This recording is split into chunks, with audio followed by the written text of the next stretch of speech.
No hay problema. Ok. Esta Buenos días reunión con está todos. siendo grabada. Agradecerles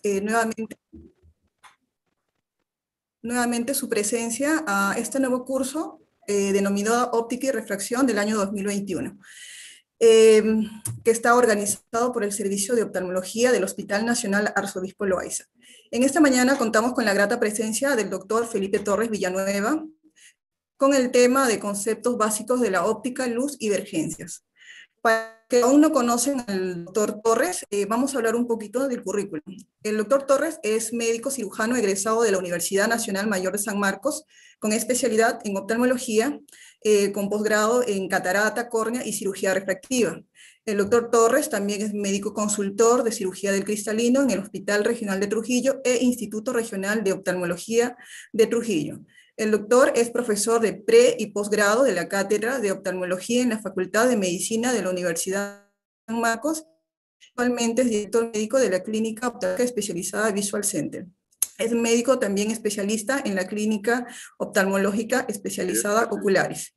El doctor Felipe Torres es miembro de muchas sociedades a nivel nacional e internacional, como la Academia Americana de Oftalmología, la Asociación Panamericana de Oftalmología, también es miembro de la Sociedad Peruana de Glaucoma y de la Sociedad Americana de Cirugía Refractiva y Catarata. Doctor Torres, agradecerle por anticipado la charla, que sabemos que va a estar muy buena, muy educativa. Lo dejamos a cargo de la ponencia. Bueno, buenos días con todos. Gracias por la invitación. Vamos a hablar de la parte de... A ver, déjame... Ahora sí.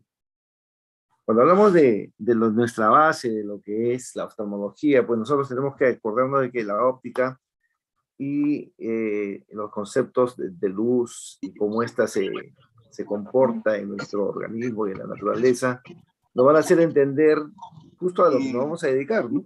Y todo lo que vamos a hacer, todo lo que vamos a hacer va a estar en función de estos conceptos, o sea, y vamos a darnos...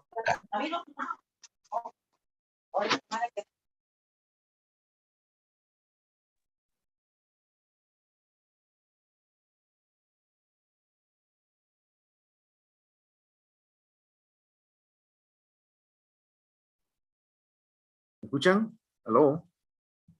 Sí, Felipe, ahora sí. Ok, ya está.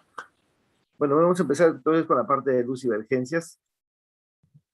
A ver, ojalá que... Ahí está. Ya. Entonces, todas las teorías de la luz ha sido un problema para todos desde que venimos al mundo, ¿no? Entonces nosotros decíamos cómo los científicos comenzaron a darse cuenta de lo que la luz comprendía y qué cosa hacía. Nosotros hemos visto fenómenos en base a la observación de reflexión. Sabíamos en el agua se reflejaban las imágenes, o de repente poníamos algo en un vaso y veíamos cómo esto se distorsionaba la dirección del lápiz, por ejemplo, puesto en un vaso, o nos parábamos con respecto al sol y veíamos sombras. O sea, todos estos fenómenos tenían que tener alguna explicación, ¿no? Entonces ahí se vieron varias propiedades de la luz. La parte de la luz tiene unas propiedades que pueden ser manejadas desde el punto de vista físico y otras propiedades que pueden ser interpretadas o estudiadas a nivel geométrico y que nos permiten hacer cálculos y esas cosas que vamos a ver nosotros, ¿no? Y que vamos a tener la chance de poder aplicar después. Total, en muchas de las teorías que vamos a ver, pues teorías que todas pensaban que la luz solamente era una onda, o las ondas luminosas hablaban, o comenzaron a ver ya en la física cuántica si era una partícula realmente la que estábamos ahí, era un fotón que se desplazaba, ¿no? Y estos venían a través de los rayos de luz, pero hay varias teorías, ¿no? Como la teoría ondulatoria, la teoría corpuscular y la teoría dual, donde existen pues dos teorías que intentan agruparlas en una para poder darle explicación a todas las propiedades de la luz. Una sola de ellas por sí misma no puede explicar todas las propiedades de la luz que tenemos enfrente a nosotros, ¿no?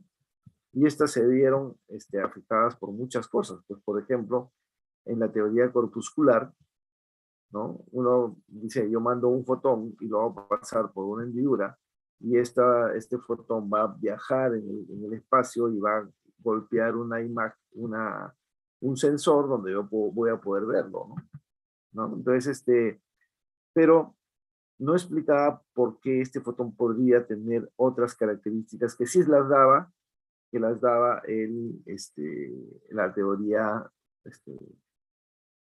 ondulatoria, que vamos a ver ahora, ¿no? O sea, si bien es cierto, uno obtenía la explicación de por qué la luz se desplaza en forma rectilínea, ¿no?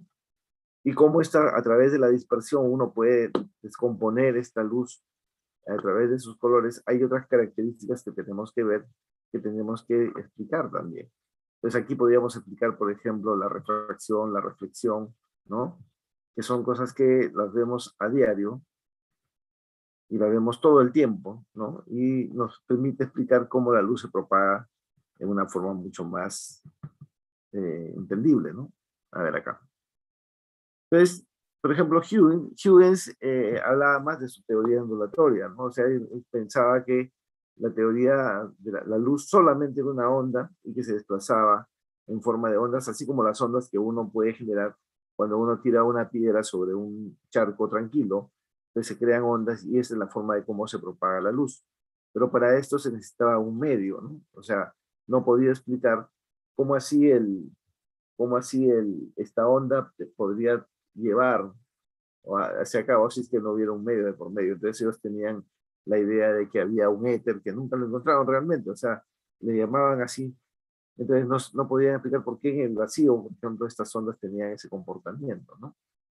Entonces, los fenómenos que tenemos acá, pues vemos que hay componentes que esta onda marca un desplazamiento a través de un efecto electromagnético en el cual las ondas eléctricas y magnéticas se van a desplazar en forma perpendicular una con respecto a la otra, ¿no? Y eso uno lo puede ver a través de esto, ¿no? Siempre la luz se va a desplazar de izquierda a derecha, en teoría, esa es la parte física, ¿no?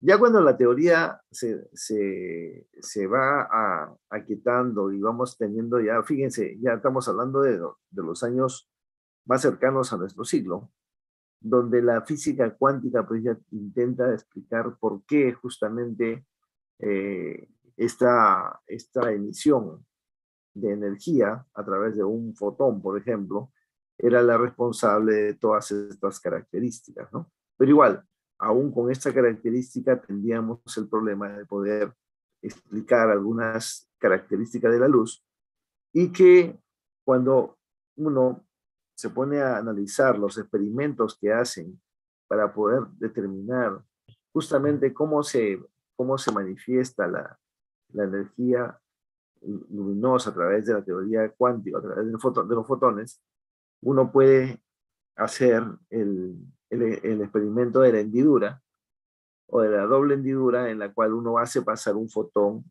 a través de estas hendiduras y uno puede en una pantalla registrar cómo se comporta justamente esta energía, ¿no? Entonces, acuérdense que la materia es una sola, o sea, un solo fotón no puede estar en dos lados. Y demostraron con este experimento, ¿no?, que podían, pues, descomponer a la luz y registrarla como si estuviera este fotón inmerso en dos direcciones diferentes y esta se podía registrar a través de una celda que permitía el análisis mucho más práctico del asunto. O sea, uno tenía la posibilidad de poder determinar de dónde venía la luz y hacia dónde iba, ¿no? Entonces, ya todas las teorías intentan darle explicación a todos los fenómenos físicos, ¿no?, los fenómenos ondulatorios, si quisiéramos ver qué le podemos dar aplicación en la teoría nuestra de la óptica que nosotros vemos, ¿no? Como dijimos, la onda electromagnética, ustedes recuerdan, pues no nos han enseñado mucho antes qué es una onda y cómo se mide la onda, cuál es la amplitud, cómo es la longitud de onda. Si uno se acuerda acá, pues tenemos todo lo que es en esta onda, por ejemplo, hay unas crestas que uno mide el borde de las crestas, y es la longitud de onda, y cómo se desplazan hacia arriba o hacia abajo es la amplitud, y la frecuencia es la cantidad de crestas que se van a dar en la unidad de tiempo. Entonces, esto de acá permite hacer el análisis cuando veamos la parte de geométrico, geométrica de la presentación, vamos a ver que la luz, pues, puede uno, a través de esta relación de longitudes de onda, tener en mente todo lo que vamos a ver, por ejemplo, con respecto a la velocidad de la luz, que tiene un comportamiento de onda y que uno podría analizar y comparar esta velocidad de la luz en diferentes medios y que eso habla de lo que se llama el índice de refracción. Entonces acá, por ejemplo, tenemos el componente eléctrico del espectro electromagnético y el componente magnético. Si ustedes se dan cuenta, en la parte horizontal se ve la parte magnética y en la parte vertical se ve el componente eléctrico, ¿no? Y acá ustedes lo pueden ver en esta representación en la cual uno se da cuenta fácilmente que hay dos componentes, ¿no? Perpendiculares entre sí, donde la parte del campo eléctrico es perpendicular y en la parte magnética es horizontal, ¿no? Y esto pues nos habla de cómo se desplaza la luz, realmente por convención va de izquierda a derecha, ¿no? Y esta luz pues, si está en el vacío se va a desplazar a una velocidad, pero si en el camino encuentra algún componente que lo detiene, pues esa velocidad ya no va a ser la misma, sino se va a detener un poco y va a ser mucho menor. O sea, nuestra velocidad máxima va a ser la velocidad de la luz en el vacío y la relación que existe entre esa velocidad en otros medios a través del cual la luz tiene que pasar, pues eso nos dará también una idea de cómo la luz se va a enlentecer a través del pasaje de esto. Y eso habla de lo que vamos a ver más adelante del índice refractivo, ¿no? Recuerden entonces que la luz en la naturaleza normalmente es como se ve en el gráfico. Sale de un punto y se desplaza en todas las direcciones.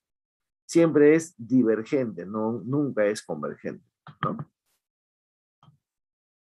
Entonces, nosotros tenemos que tener en cuenta que tenemos un espectro electromagnético en lo que tiene que ver con la luz. Pero la luz, para nuestros ojos, tenemos lo que se llama un espectro visible, ¿cierto? Que va entre los 400 y 700 nanómetros, un poquito más en cada lado, pero que ese es el componente que nosotros vemos, y ese componente que vemos lo podemos percibir en sus diferentes colores cuando uno descompone la luz a través de un prisma, por ejemplo, o a través de las gotas de lluvia que hay en el ambiente y el arco iris se forma, ¿no? Eso es la posición de la luz. Y esto nos sirve mucho para entender, por ejemplo, por qué para los R1, cuando hablamos de los láseres, hablamos de las longitudes de ondas que tienen, y si ese láser se ve o no se ve. Fíjense, aquí tenemos más o menos el espectro luminoso que nosotros tenemos. Acá tenemos el infrarrojo y acá tenemos el ultravioleta, ¿no? Son los dos extremos que tenemos en nuestro espectro luminoso o en la luz visible, perdón, ¿no? La luz visible viene de la parte ultravioleta al infrarrojo. Fíjense cuánto tiene la frecuencia y la longitud de onda cada uno de los colores. Estos colores, cuando uno ve un rayo de luz que pasa por una lente, por ejemplo, uno ve que va a ser foco y uno no se preocupa de que ese foco sea o violeta o rojo, pero sí sabemos que estas velocidades y frecuencias influyen en el proceso de refracción, por ejemplo, ¿no? Entonces, si yo tengo un paciente y quiero interpretar, por ejemplo, el té rojo-verde, voy a darme cuenta que los rayos provenientes del espectro azul tienen diferente velocidad y van a hacer un foco diferente a lo que va a ser los rayos provenientes del espectro rojo. Entonces, ¿por qué? Porque las velocidades y las frecuencias son diferentes, ¿no? Eso vamos a verlo seguro en el curso cuando hablemos de los tests y que intentamos darle explicación. O por ejemplo, cuando nosotros queremos ver lentes que trabajan en función de una aberración cromática, ¿no? También tenemos que ver justamente este concepto de las longitudes de onda de los colores, porque justamente eso nos ayuda a interpretar por qué ese lente funciona en forma adecuada, ¿no? Igual acá, ya hemos visto este concepto. Pero nosotros podemos darle aplicaciones a esto, ¿no? O sea, por ejemplo, si nosotros tenemos que la luz viene en un espectro electromagnético, yo puedo polarizar la luz, ¿cierto? Puedo tener una luz no polarizada que tiene una distribución en todos los sentidos y usar un polarizador que solamente me permita pasar aquella luz que tiene, por ejemplo, en este caso, una orientación vertical, ¿no? Y eso hace que mi componente luminoso que va a llegar a mis ojos ya no sea tan grosero, sino sea más filtrado. Y permite que yo tenga, por ejemplo, lentes polarizados que me permitan tener una mejor visión, porque evito la distorsión que me da el resto del espectro que no quiero que ingrese a los ojos, ¿no? Eso es más o menos una forma de poder tener una explicación de aquellas cosas que nosotros tenemos en la vida práctica. Igual, el láser, por ejemplo, es una luz coherente, pero donde existe lo que se llama, pues, una luz que va a ir en un solo sentido. No es como la luz del foco. La luz del foco no es coherente, tiene direcciones por todos lados. En cambio, el láser sí se va hacia un punto determinado, ¿no? Pero esta luz coherente también puede ser, por ejemplo, que si yo tengo ondas electromagnéticas u ondas que tienen sus vertientes muy paralelas unas con otras, va a haber una sumación de esa amplitud de esa onda, ¿no? En cambio, si las ondas, el valle de la onda coincide con, con la cúpula de la onda, más bien va a haber, hay una resta en la producción y por lo tanto de repente va a haber esa interferencia que uno puede utilizar, ¿no? O sea, si yo, por ejemplo, hago pasar un haz luminoso por una hendidura o hago pasar por varias hendiduras, muchos de estos rayos van a volver a formar un frente de onda que va a tener que dispersar la luz y uno va a tener en una pantalla la imagen de ondas oscuras y claras en las cuales existe luz y en las que no existe luz, porque se han formado varios frentes de ondas a partir de uno solo que pasaron por las hendiduras subsecuentes, ¿no? Entonces, por ejemplo, en fenómenos de interferencia tenemos varios ejemplos. Tenemos, por ejemplo, los antirreflejos de las lunas que nosotros compramos, por ejemplo, y que se pone un filtro a través de la luna. No sé si ven acá donde dice sustrato, y esto tengo un filtro acá.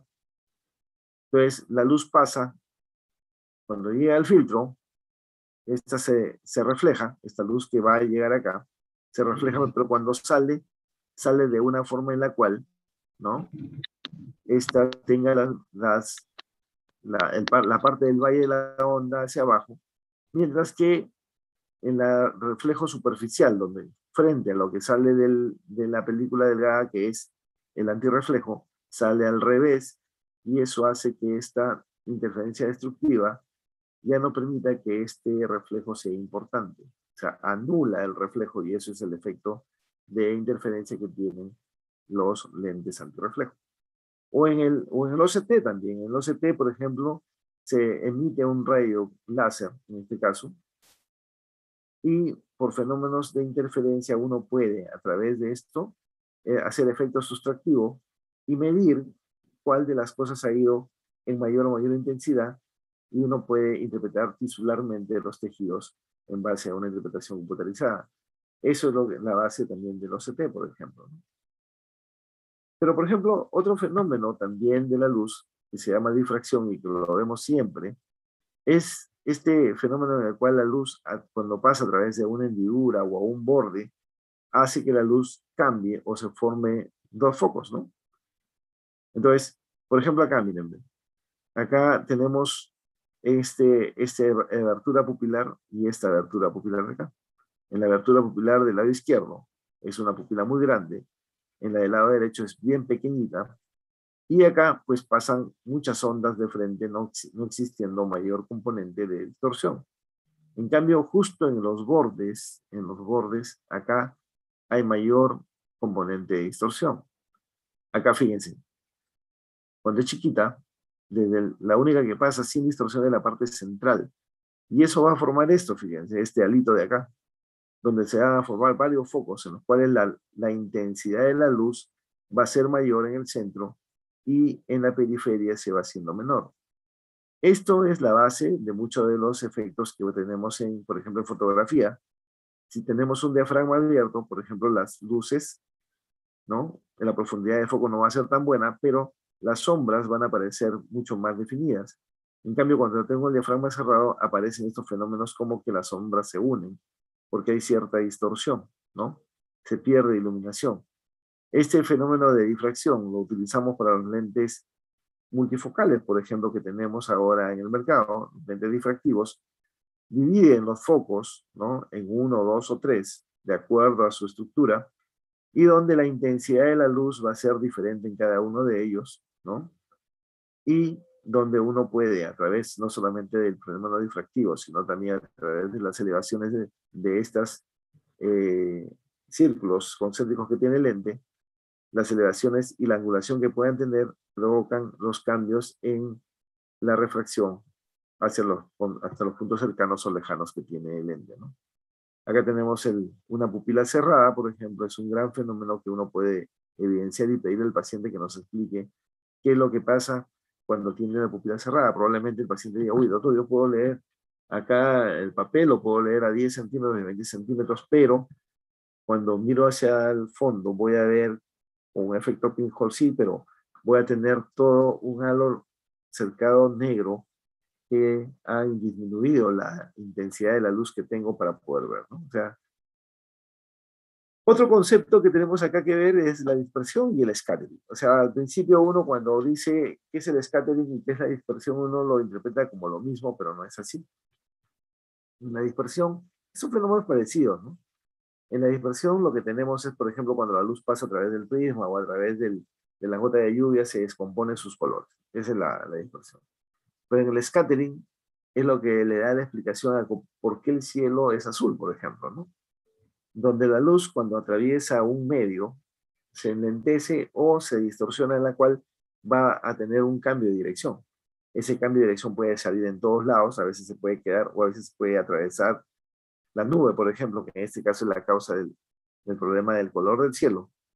Y eso hace que la luz se descomponga en los fenómenos que, unos componentes de color, que son los que más van a predominar. En este caso es el azul, en esta posición. Pero también puede ser que el cielo se pone rojo, por ejemplo, cambió la composición de la estructura de la nube y eso hace que el cambio sea también dado para ese lado. Entonces aquí en el scattering lo que vamos a ver es, por ejemplo, en la síntesis centellante o en la hialosis asteroide, también cuando pasa la luz, esta va a cambiar un poco su dirección y va a afectar la percepción luminosa de los pacientes que tienen este problema. Como le dije, el índice refractivo está en relación a otro concepto que es muy importante para nosotros porque relaciona la velocidad de la luz que hay en el vacío con respecto a la velocidad de la luz que hay en un material X, ¿no? Entonces, recordemos que si la velocidad de la luz en el vacío, la luz no tiene nada que la detenga, ¿no? Y va a pasar totalmente libre. En cambio, en un material X sí, esta luz va a ser menor. Por lo tanto, este valor siempre va a ser mayor que 1, ¿cierto? O sea, en el aire será 1, pero cualquier otro componente que tenga, por ejemplo, el vidrio, el aceite, el alcohol, el humor acuoso, la córnea, el cristalino cataratoso, el cristalino transparente, el vitrio, cualquiera de ellos va a tener un índice refractivo mayor a la unidad y eso va a hacer que nosotros tengamos en mente que este valor siempre va a ser mayor a 1. ¿Ok? Cuando fíjense, no solamente provoca que se enlentezca la velocidad de la luz, cuando uno tiene este fenómeno, sino que la luz al atravesar de un medio de menor índice refractivo, como por ejemplo el aire, a un medio de mayor índice refractivo, como por ejemplo el agua, lo que va a pasar es que la luz no solamente se enlentece, sino que se va a pegar a lo que es la normal o la perpendicular que existe en el medio, ¿no? O sea, si imagínense el agua, ¿ok? Y o el vidrio, si quieren acá, un vidrio, y acá viene la luz en esta dirección, y acá está la perpendicular a esa superficie, la luz se va a pegar a esa perpendicular, cuando pasa de un medio de menor índice refractivo a uno de mayor índice refractivo. Y al revés, Cuando la luz sale de un componente más denso y pasa a uno menos denso como es el aire, la luz se va a alejar de la normal y ese es el cambio que ocurre en estos fenómenos. Y esa relación está dada básicamente por la ley. Esta reunión está siendo grabada. Entonces, el índice refractivo, pues ya lo hemos visto ahí, tenemos en los diferentes materiales y en los componentes oculares, ¿cierto? Fíjense lo importante acá. La luz pasa del aire a la córnea. Y hay una gran diferencia, acá fíjense, entre el índice refractivo del aire y el índice refractivo de la córnea. Esta diferencia impacta mucho en el poder que tiene la córnea, porque esto no se va a ver en el resto de cosas. Por ejemplo, cuando la luz atraviesa la córnea hacia el aquoso, ya la diferencia es mínima, es casi nada. En cambio, la diferencia entre el aire y la córnea sí es importante y va a impactar, cuando veamos el poder refractivo de una superficie esférica, va a impactar cómo este cambio hace que la córnea en la superficie anterior tenga un poder importante, ¿no? Entonces, y esto va a cambiar, fíjense, si ustedes se meten debajo del agua, ¿no? El índice refractivo del agua va a ser 1.33, por ejemplo. Muy similar al del humor, al de la córnea. Por lo tanto, todo el poder refractivo que tenemos cuando hay esta diferencia entre el aire y el agua cambia y baja totalmente. Casi la córnea es como si no tuviéramos córnea. Entonces, no vemos nada o no vemos nítidamente las imágenes cuando estamos debajo del agua, ¿no? Cuando nos ponemos una lente para poder proteger nuestros ojos si estamos nadando en la piscina, pues con esa lente todavía tenemos aire y permite que nosotros veamos mucho mejor que cuando lo hacemos directamente en el agua, ¿no? Y acá vemos solamente para recordar que el rayo que va a caer sobre la superficie se va a pegar a la normal cuando entra de un medio de mayor a menor concentración, ¿no? Pero, ¿qué pasa cuando es al revés? Cuando el rayo sale del agua hacia el aire, del agua hacia el aire. Entonces, yo veo acá, por ejemplo, tengo un rayo que viene del fondo de la piscina, por ejemplo, ¿no? Y quiere salir al aire. El rayo va a irse en un ángulo, pero cuando sale al aire se va a alejar de la normal, ¿cierto? ¿Ok? Pero va a llegar un momento en este tipo de relación de un medio de mayor densidad a otro, en el cual el rayo, cuando tiene una angulación determinada y llega a la superficie, este ángulo va a hacer que el rayo se refracte en forma perpendicular, o sea, va a salir paralelo a la superficie y en el cual el rayo ya no va a tener un componente de refracción, ¿cierto? Este momento, en este ángulo que provoca esto, se llama ángulo crítico, ¿ok? Entonces, si hablemos de que va a salir perpendicular a la normal, estamos hablando de 90 grados, ¿cierto? Entonces, cuando el rayo pasa este ángulo crítico, el rayo lo que va a provocar es que ya no se refracte, sino se refleje. Entonces uno no va a poder ver fenómeno refractivo, ¿ok? Y uno puede calcularlo, pues la ley de Snellen es n, o sea, el índice refractivo 1 por el seno del ángulo de incidencia, con índice refractivo 2 con el seno del ángulo de refractivo o refractado. En esa relación uno pone en la incidencia que es 90 grados y hace la relación y uno puede determinar para ese material, de acuerdo al índice refractivo, cuándo es el ángulo crítico y uno puede calcularlo. ¿Okay? Es lo que le decíamos, la reflexión interna total. O sea, el rayo ya llega acá, en esta superficie, lo que va a pasar ya no va a haber reflexión, porque aquí hubiéramos visto un rayo que se refleja por este lado, sino que simplemente se refleja. La refracción ya no se da, ¿no? Entonces, eso se llama reflexión interna total. Entonces, hablamos ya del concepto de emergencia. Fíjense, nos hemos paseado por la característica de la luz, cómo esta la podemos aplicar en los conceptos físicos que podemos verlos. Pero, ¿qué significa emergencia? O sea, ¿para qué nosotros hablamos de emergencia? Vemos de toda la vida, oh, este es un lente convergente, este es un divergente. No seas tan divergente, vamos a converger ideas. O sea, todo ese término lo hemos usado todo el tiempo, ¿cierto? Pero vergencia tiene que ver con algo muy simple, fíjense. No, esto lo vamos a regresar acá. Fíjense. Si yo tengo una fuente luminosa, por ejemplo, un foco, cualquier foco que sea, ¿no?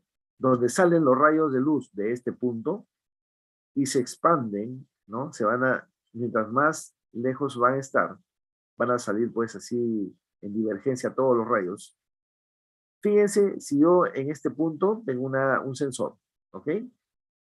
¿Cuántos rayos tengo acá? En el punto 1 va a tener un montón de rayos que llegan a este sensor.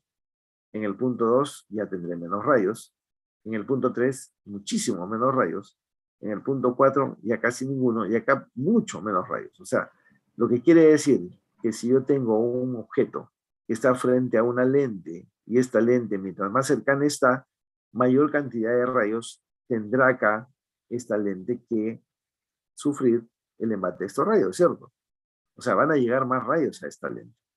Entonces, por lo tanto, la vergencia depende mucho de la distancia a la cual se encuentre el sensor o el lente o la superficie en la cual estamos nosotros relacionando. Entonces, a mayor distancia, menor cantidad de rayos que van a llegar. O sea, esta es una relación inversa, ¿cierto? Entonces, si yo tengo, por ejemplo, la vergencia de este punto objeto con respecto a este lente, por ejemplo, que está a medio metro, la vergencia será mayor acá que con el que está a 1 metro y con el que está a 2 metros y con el que está a 3 metros. Esta vergencia se denomina dioptría. ¿Ok? Entonces, la vergencia es inversamente proporcional a la distancia que haya desde un punto en el objeto o en la imagen. Y el recíproco se llama dioptría, que es el metro a la inversa, se llama dioptría. ¿Ok? Entonces, no nos olvidemos de esta relación. Es una relación inversa. Entonces, las divergencias pueden ser divergentes o convergentes. En la naturaleza, recordemos, solamente hay divergencia. Siempre. La tendencia es nosotros, si alguien me da un ejemplo de qué produce convergencia, solamente lo vas a ver cuando un rayo atraviesa un medio o atraviesa una lente. Pero normalmente no vemos convergencia, vemos divergencia. Y los rayos por convención, la luz siempre se desplaza de izquierda a derecha y vamos a tener una zona virtual y una zona real. Las zonas virtuales tendrán vergencias negativas y las zonas reales van a tener vergencia positiva. ¿Ok? Es importante que lo tengamos en cuenta. Y acá lo mismo, ¿no? Cuando los rayos convergen tienen vergencia positiva y cuando los rayos divergen tienen vergencia negativa. Los rayos que son paralelos, su vergencia es 0. Es lo mismo, simplemente para notar que si esta persona tiene un punto acá, independientemente del ángulo en que se separen, si uno contrasta el punto en el cual está uno determinando que quiere determinar la vergencia, este rayo, por ejemplo, que se inició en este punto objeto, va a tener una vergencia de una dioptría. ¿Por qué? Porque el n en este caso es el aire. En el n es 1 sobre el foco está a 1 metro, este foco es expresado en metros, entonces va a ser 1 sobre 1 es una dioptría, o 1 al metro menos 1, que es igual a la dioptría. Simplemente hay que tener en cuenta algunas cosas, ¿no? Para la parte física, más adelante, cuando hagan ejercicios, todas las figuras se dibujan con la luz viajando de izquierda a derecha. Es lo que hemos visto acá, ¿cierto? De izquierda a derecha. Todas las distancias se miden desde una superficie de referencia tal como el frente de onda o una superficie refractante. Superficie de referencia, o sea, lo tengo a 1 metro y van a ir hacia un punto, ¿no? Acá tenemos otro concepto más. Fíjense, los rayos convergentes, igual, la distancia mientras más cercana esté, va a dar, esta convergencia va a ser positiva, porque hemos visto que la parte de convergencia es positivo, y esta divergencia siempre va a estar del lado izquierdo y va a ser negativa. Cuando llegue al infinito, esta divergencia va a ser 0 y va a ser paralelo, ¿cierto? Los rayos paralelos justamente porque su divergencia es infinita, ¿no? ¿Ok? Entonces, esta divergencia va a aumentar más a medida que nos acercamos al punto de intersección de estos rayos, pues, ¿no? Como quisiera yo. ¿Ok? ¿Explicarles? Todo lo que es hacia arriba es positivo, todo lo que es hacia abajo es negativo, ¿no? Y eso es lo que tenemos que acordarnos siempre. Acordemos que la distancia de un objeto real, ¿no? Siempre es negativa, o sea, el objeto real siempre va a estar por...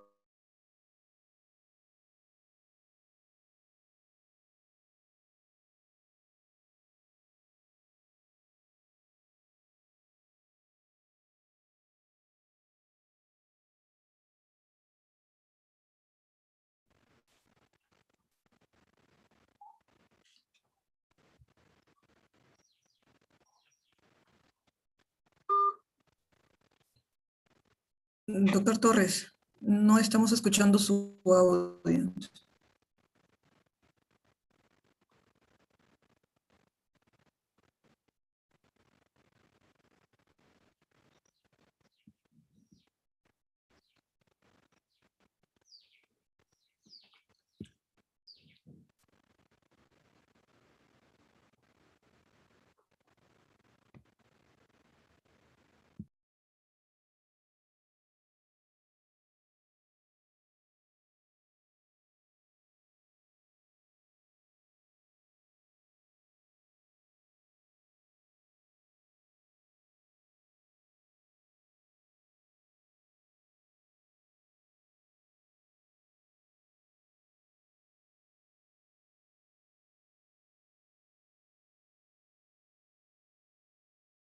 La grabación se ha detenido.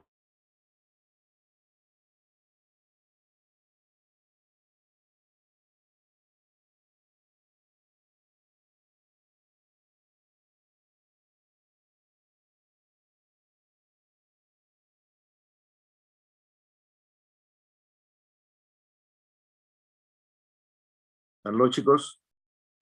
Sí, doctor, lo estamos escuchando. Creo que se fue la... Yo no me he dado cuenta y se había ido. ¿A dónde me quedé? Disculpen. Estaba hablando sobre las divergencias y las convergencias. Ok, ok. Vamos a seguir en eso entonces, porque de verdad que yo no me percaté. Y si no me doy cuenta así, de la nada... A ver, disculpen, ¿no? Sí que está... Ya. ¿Acá? ¿Acá me quedé? Ay, El anterior, ¿Por Felipe, acá? Vamos a era empezar un de cuadro, no, emergencias. era un cuadro con viñetas nomás. Ah, ya, no, lo que anterior. estaba hablando de esto. Sí. Sí, Ya. Entonces, ahí, mejor, en la de convención. ajá, de las convenciones, ¿no? No, lo que quería en eso, para hacerlo más gráfico, es que la luz va de izquierda a derecha. La parte, acuérdense, la zona virtual. Esta Imagínense que esta reunión está raya, siendo grabada. si esta raya que está acá en el medio y divide estas dos imágenes. Si esta raya de acá fuera un lente, por ejemplo, ¿ya? En el lado izquierdo del lente va a ser la zona virtual, ¿no? El lado derecho del lente va a ser la zona real. Toda distancia que viene en el lado izquierdo es negativa y toda distancia que viene en el lado derecho es positiva. Todo lo que está, imagínense una raya que está por el eje, esta es la línea del eje visual, por ejemplo, ¿no? O la línea óptica, si quieren. Para arriba es positivo y para abajo es negativo. O sea, esa es la parte que debemos acordarnos con los ejercicios, nada más, ¿no? Todo lo que sale, todo lo que sale de un punto objeto es negativo y todo lo que llega hacia un punto objeto es positivo. Para ver los ángulos también es importante eso, ¿no? Acá, esto no sé si lo expliqué, mientras que la divergencia uno vaya acercándose a la intersección de los rayos, o sea, la convergencia total, va a haber mayor vergencia y eso va a ser una tendencia al infinito. Cuando uno llega al infinito, los rayos van a ser paralelos. ¿Okay? Todo lo que es convergente, obviamente acá se van a dar cuenta que esto es hacia el lado derecho, que va a ser positivo, ¿cierto? Acá se vio que es positivo, ¿no? Positivo acá. No bien lo que se aleja va a estar al lado izquierdo y va a ser negativo. ¿Ok? Entonces, en términos de divergencia, un lente positivo va a ser el lente que haga que los rayos se junten en un punto y un lente negativo va a hacer que los rayos se separen y ese punto sea más bien la proyección de los rayos y que van a estar en el lado virtual, ¿cierto? Es un lente positivo o un lente negativo. Entonces acá es lo mismo, si ustedes se dan cuenta, por ejemplo acá tenemos la zona virtual, convergencia negativa, y la zona real, convergencia positiva. Si nosotros quisiéramos acá ver, miren, un punto objeto a este nivel, que está a más o menos 0.8 metros, ¿cuánto de divergencia tendrá con respecto a este punto? Va a ser la inversa, ¿cierto? 1 sobre 0.8 te da 1.25. Si yo tengo acá un objeto 2 que está a 0.5 metros, o sea, medio metro, con respecto a este punto, este rayo va a tener este punto objeto con respecto a este punto, va a tener una divergencia de -2, porque es 1 sobre 0.5. Y al revés, este rayo que se aleja a este punto y va a ser un foco a este nivel, ¿no? Que se origina a este punto con respecto al otro, o sea, estamos viéndolo desde el punto de vista anterior, y está a 0.5, su divergencia va a ser 2 dioptrías, porque va a ser 1 sobre 2. Y esto que está a 0.67 de este punto y ha hecho una convergencia a este lado, que es un punto objeto que tiene una divergencia, en este caso, ¿no? Positiva, va a ser 1 sobre 0.67 y eso va a hacer que su divergencia sea de 1.50, ¿cierto? Entonces, esto explica por qué la divergencia en las diferentes zonas son positivas o negativas de acuerdo a su ubicación. Entonces, si yo tengo acá mi divergencia, las lentes positivas van a aumentar, ¿no? La divergencia de las. Acuérdense que los símbolos para poder hablar de lentes es por ejemplo, una línea con una cabeza de flecha hacia arriba, en ambos lados es un lente convergente, y una línea con una cabeza de flecha invertida acá es divergente, ¿no?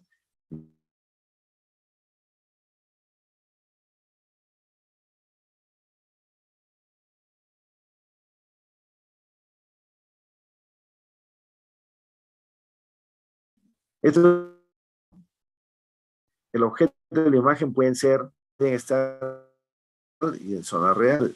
Ahora vamos a ver eso. Zona virtual, siempre de izquierda a derecha, los rayos ingresan, por ejemplo.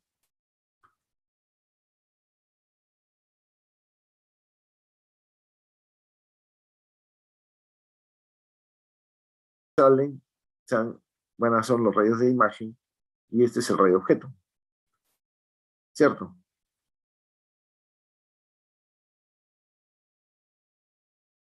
Para eso, básica. ¿Se escucha bien? Un poquito entrecortado, doctor, por momentos, pero ahora sí está bien. No, entrecortado.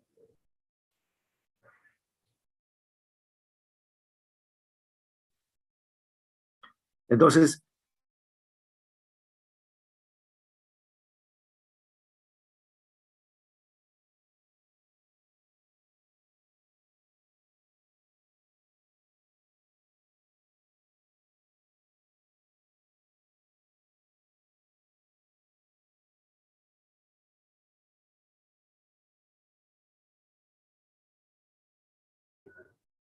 Doctor Torres, no lo estamos escuchando.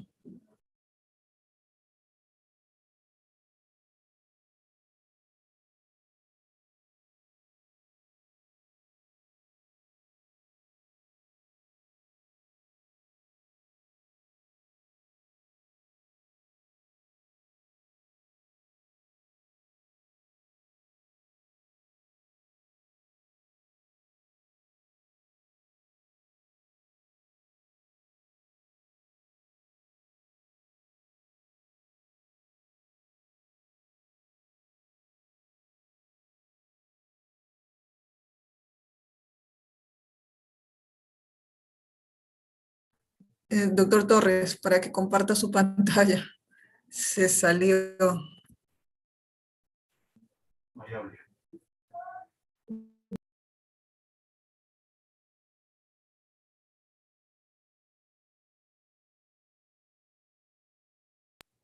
Doctor Torres, falta activar su audio.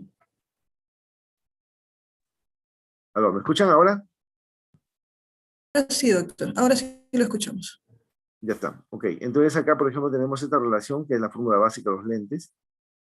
Divergencia de los rayos que ingresa al lente, la divergencia adicionada por el lente y la divergencia de los rayos que dejan el lente. ¿Ok? Es bien sencillo esto, ¿eh? Por ejemplo, tenemos acá un ejemplo de emergencia. Tenemos un objeto que está a 2 metros de un lente. Que un lente tiene 2 dioptrías. ¿Ok? Entonces, este objeto está en el lado virtual o real. A ver, ¿qué me dice, doctora?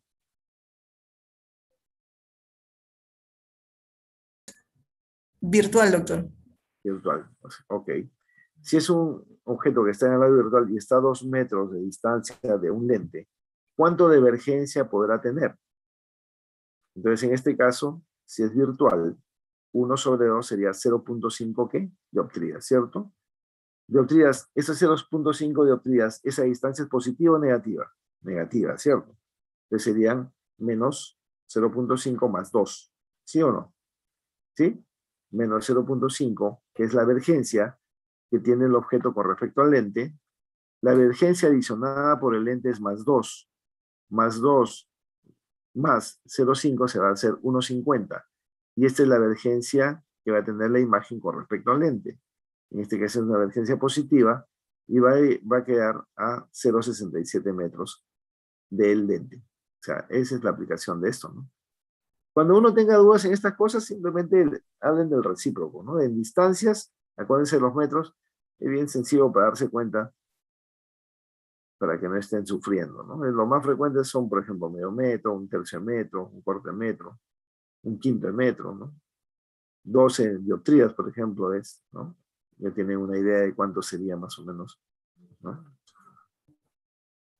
Igual acá, por ejemplo, esto es lo que hablábamos normalmente, ¿no? O sea, la divergencia del objeto con respecto al lente, la divergencia adicionada por el lente y la divergencia de imagen con respecto al lente, ¿no? Si acá tenemos un objeto que está a 1 metro de un lente de más 3, es la misma lógica, ¿cierto? Entonces, si yo tengo un objeto que está a 1 metro, la divergencia va a ser una negativa, ¿no? Porque la distancia es menos 1 y sobre el 1 sobre la cantidad de distancia que tienes, que es menos 1, va a haber menos 1 dioptría. Menos 1 dioptría más 3 te da más 2, por lo tanto, la distancia focal o la divergencia que tenemos acá es de 2 dioptrías, cuya distancia va a ser 1 sobre 2, va a ser 0.5 metros. ¿Ok? Acá, por ejemplo, si tenemos combinación de dos lentes, por ejemplo, tenemos dos lentes separadas una de otra por 45 centímetros. Fíjense, ¿no? Tenemos un objeto que está a 1 metro de un lente de 5 dioptrías. Si está a 1 metro de un lente de 5 dioptrías, esta divergencia primaria de acá, ¿no? Con respecto al lente, del objeto con respecto al lente va a ser de menos 1 dioptría. Por lo tanto, la divergencia adicionada con esto con respecto a la imagen va a ser menos 1 más 5, va a ser más 4, y esto va a ser 25 centímetros. O sea, la distancia de acá a acá va a ser 25 centímetros. Por lo tanto, ahora este nuevo objeto va a ser esta imagen de este sistema de acá, va a ser el objeto del segundo sistema. Entonces, si esto era 45 centímetros y esto tiene 25 centímetros, entre el objeto y el nuevo lente, que es de 8 dioptrías, hay solamente 20 centímetros. 20 centímetros, ¿cuánto de divergencia está este objeto nuevo con respecto al lente de acá? ¿Cuánto sería? Estos 20 centímetros, ¿cuánto representan? 5 dioptrías, pero 5 dioptrías negativas, ¿cierto? Estas 5 dioptrías negativas con respecto a 8 dioptrías serían menos 5 más 8 sería más 3. Entonces, la imagen en este sistema se va a formar a 33 centímetros del lente y eso genera pues una imagen a esa distancia que va a ser en la zona real y va a ser de esa característica, ¿no? Entonces, igualito acá, si tengo un objeto que está a 20 centímetros de un lente de 10 dioptrías, esta divergencia que está en el lado virtual, que es negativo, son 5 dioptrías de divergencia del objeto con respecto al lente. A un lente de 10 dioptrías te da una divergencia resultante de 5 dioptrías de la imagen.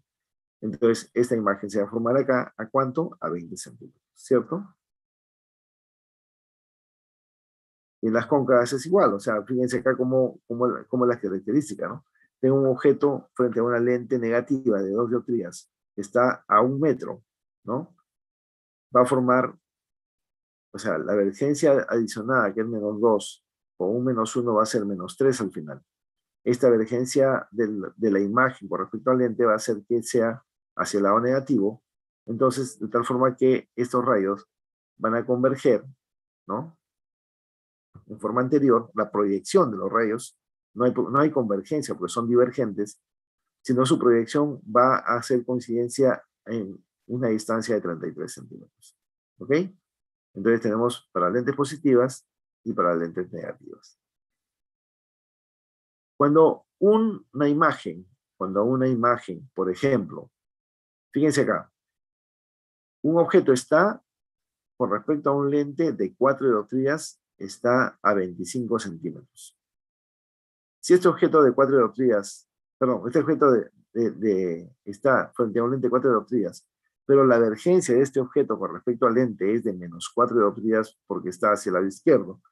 Fíjense que si uno suma la divergencia del objeto con respecto al lente más la divergencia adicionada del lente, se va a volver 0. Por lo tanto, no va a haber formación de imágenes. Los rayos se van a ir al infinito, ¿cierto? Pero un objeto y una imagen puede ser, por ejemplo, en este caso, tenemos un objeto que está a 10 centímetros de una lente de 5 dioptrías. La divergencia del objeto con respecto a la lente va a ser de -10. Más 5 te sale -5. Entonces, la imagen se va a formar más bien en el lado virtual y esta es formación de una imagen en el lado virtual. Fíjense, estamos hablando de un lente positivo. Un lente positivo puede formarte una imagen virtual, no solamente una imagen real. ¿Ya?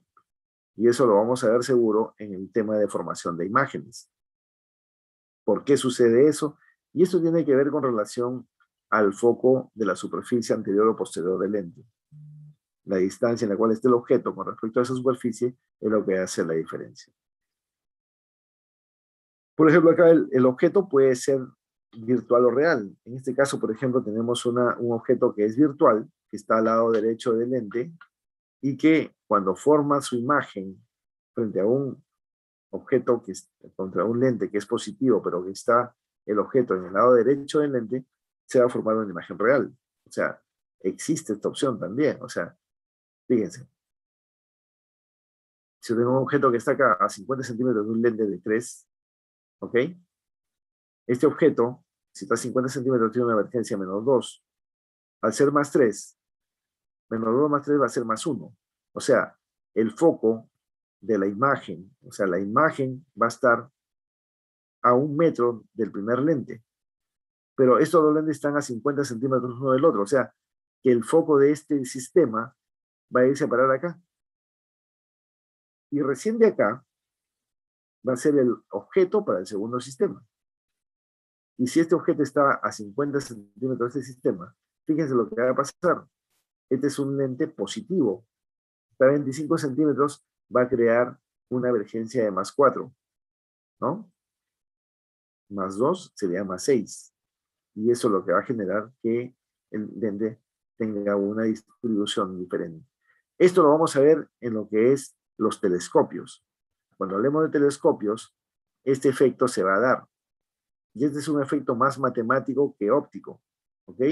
Matemáticamente uno puede tener la distribución en este sentido, pero realmente lo que va a pasar es que esta edición de este foco, ¿no?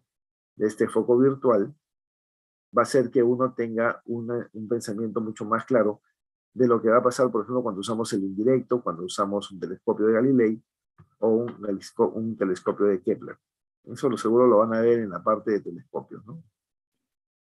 Es lo mismo que hemos visto anteriormente. Y por último vamos a hablar de lo que pasa con una superficie esférica. El poder de una superficie esférica va a estar dado, esto sale de la ecuación del fabricante de lentes, si quieren, o sale de la ley de Snell, por un despejamiento. Uno despeja este tipo de cosas y va a tener el poder de una superficie esférica que relaciona el índice refractivo en la cual va a entrar el rayo, el índice refractivo de donde viene el rayo, sobre el radio de curvatura de esa superficie. ¿Ok? ¿Cómo se interpreta esto, por ejemplo? Esta es la fórmula de una superficie esférica, para que lo tengan en mente, por ejemplo, cuando uno quiere, ¿dónde lo aplican esto? En las queratometrías, por ejemplo, ¿no? Si uno quiere su queratometría, dice, ¿y el radio de curvatura cuál es? Tengo dioptrías, pero quiero pasar al radio de curvatura, uno puede tener esta forma de poder hacerlo. Miren, ¿qué pasa si calculamos el poder de la superficie corneal anterior? ¿No? Acá tenemos una cosa que tenemos que tener en cuenta. Esta es la superficie anterior de la córnea. El N de acá va a ser, ¿no?, el aire, y este va a ser de la córnea, ¿no? Entonces acá hay, por ejemplo, acá hay un error. En los Ns deberían ser al revés. El N que llega, por ejemplo, aquí es, el N' es a donde llega el rayo, ¿no? Si llega, ¿a dónde va a llegar? A la córnea, ¿cierto? Y el N va a ser de donde viene el rayo, el aire. Acá está al revés, me equivocaba acá de poner el gráfico. Pero acá se nota, fíjense. Si este es 1.37, menos 1 se va a dar 0.37. Para el radio anterior de la córnea vamos a considerar 0.07 de acuerdo al radio que nos da el ojo esquemático, ¿ok? O el ojo reducido. Estamos hablando de 0.07 metros. Y eso hace que la superficie anterior de la córnea tenga 52.9 dioptrías, fíjense, ¿no? ¿Qué pasa con la superficie posterior? Es la misma cosa. Tenemos una superficie posterior, pero acá el rayo de donde va a llegar es... ¿De dónde llega el rayo?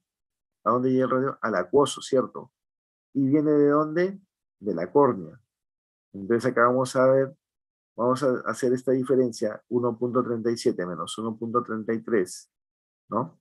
Sobre 0.7, van a darnos, en este caso, este es al revés, ¿no? 1.33 menos 1.37, nos va a dar 5.7 dioptrías, ¿ok?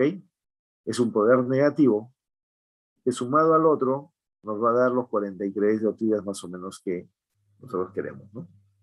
Y acá es lo mismo, pero lo hacemos en la córnea bajo lava, el mismo cálculo, ¿no? El mismo cálculo de acá, pero en vez de usar el aire, usamos el agua, y nos vamos a dar cuenta que el poder de la córnea baja es 5.7, el poder anterior. Y si esto le restas el poder posterior, vamos a tener una córnea casi plana, que no nos va a dar efectos visuales, ¿no? Ahora, si nosotros agarramos y queremos hacer un cálculo de un lente intraocular, por ejemplo, que tiene 20 dioptrías, y lo tenemos en el aire y después lo queremos ver en el agua, cómo esto se comporta, te va a dar el poder de este lente en el aire de más 61 dioptrías, ¿no? Más o menos para que tengas una idea usando esta fórmula acá, que es la relación de la misma fórmula anterior comparando los radios, pero que nos va a dar la posibilidad de calcular este tipo de cosas, ¿no?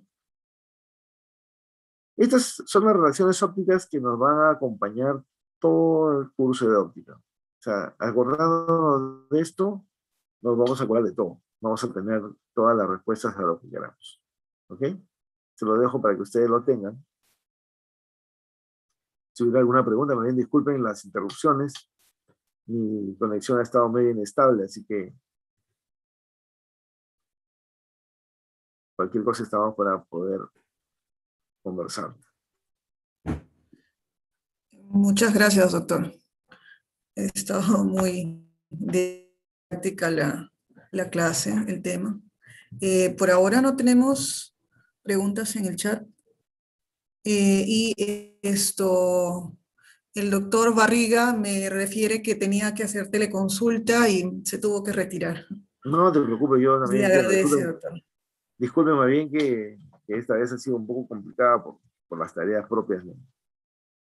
Pero ahí estaremos pues para poder ayudarlos en todo lo que se pueda, ¿no? Para los chicos que están empezando a hacer óptica, si esto no lo practican, no van a tener chance de entenderlo, o sea, tienen que practicarlo, ¿no?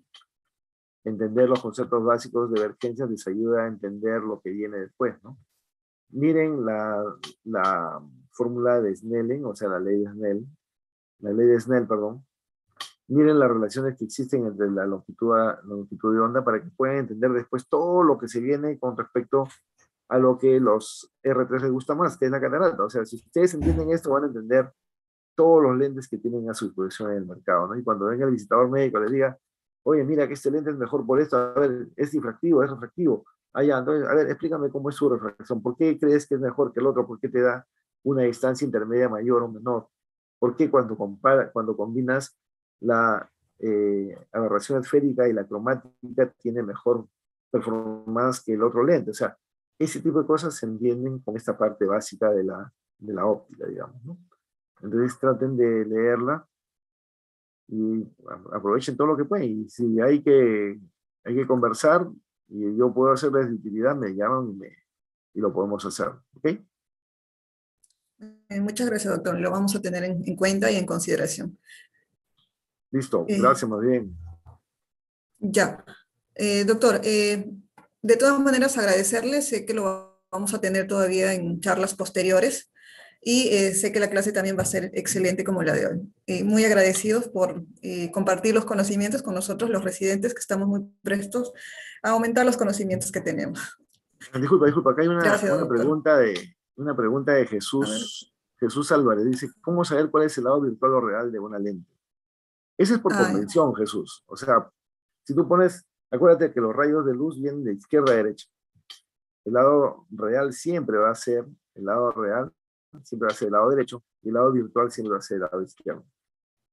Por eso te hablaba de las convenciones que hay en física, ¿no? Ese es un concepto físico nada más, ¿ok? Eso es.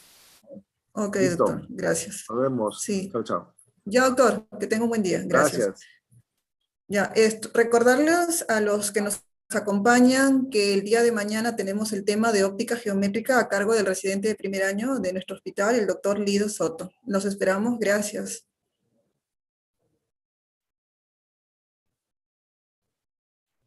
La grabación se ha detenido.